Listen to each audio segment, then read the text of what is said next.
बिस्मिल्लाहिर्रहमानिर्रहीम। अस्सलाम वालेकुम। ये मकबूल बेबी हैं, इनको शुगर थी काफ़ी अरसे से, तो मतलब अजमल से इन्होंने इलाज करवाया। अल्हम्दुलिल्लाह, अल्लाह का शुक्र है कि कुछ ही दिनों में इनकी शुगर जो है ना वो ठीक हो गई। अब हम मकबूल बीबी से पूछते हैं कि कैसे इनकी शुगर जो है ना वो नीचे आई है, ठीक हुई। जी भाजी, आपको कितने अरसे से शुगर थे?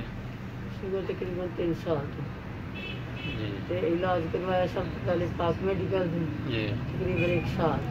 जी। उस बाद फिर दवाई कर नहीं जरा मेडिकल कॉम्प्लेक्स इतों कोई कंट्रोल नहीं सी हुंदी। फिर उस बाद लाहौर सर्दी लैट अस्पताल।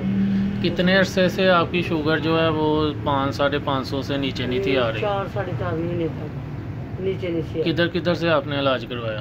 बस लाहौर सर्दी लैट इतों जरा मेडिकल कॉम्प्लेक्स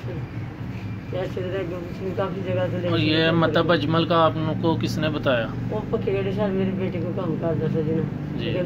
अल्लाह का शुक्र है राम। मेरा बेटा मेरे बारे पूछता ही रहता है मेरी अम्मी नू मतलब है मसला है। तो फिर उस लेते हैं तकरीबन 4-5 दिन मेरी कंट्रोल हो गई थी। तो हूँ अज भी मैं हाली पेट चेक की 2 हफ्ते में दवाई खाती है। तो ये इधर से इलाज करवाने के कितने अरसे के बाद शुगर जो है अपने लेवल पे आ गई? 4 to 5 दिन बाद। थोड़ा ऊंची बताएं। 4 to 5 दिन बाद हो गई थी। कितनी हो गई थी शुगर, कितने लेवल? 120, 120। और आज आपको इधर दूसरा हफ्ता है? हाँ जी। तो आज चेक करवा के आए हैं, तो आज आपकी कितनी है शुगर? 100 नहीं पूरी 90 खाना खाने से पहले खाली पेट 90। जी। उस बाद नाश्ते के बाद 2 घंटे बाद चेक की थी 103 आई।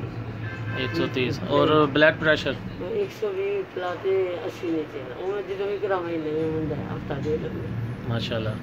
और आप मुतमिन हैं इधर से इलाज करवा के? इंशाअल्लाह अल्हम्दुलिल्लाह। चलें ठीक है, दुआओं में हमें याद रखिएगा। इंशाअल्लाह। अस्सलाम वालेकुम।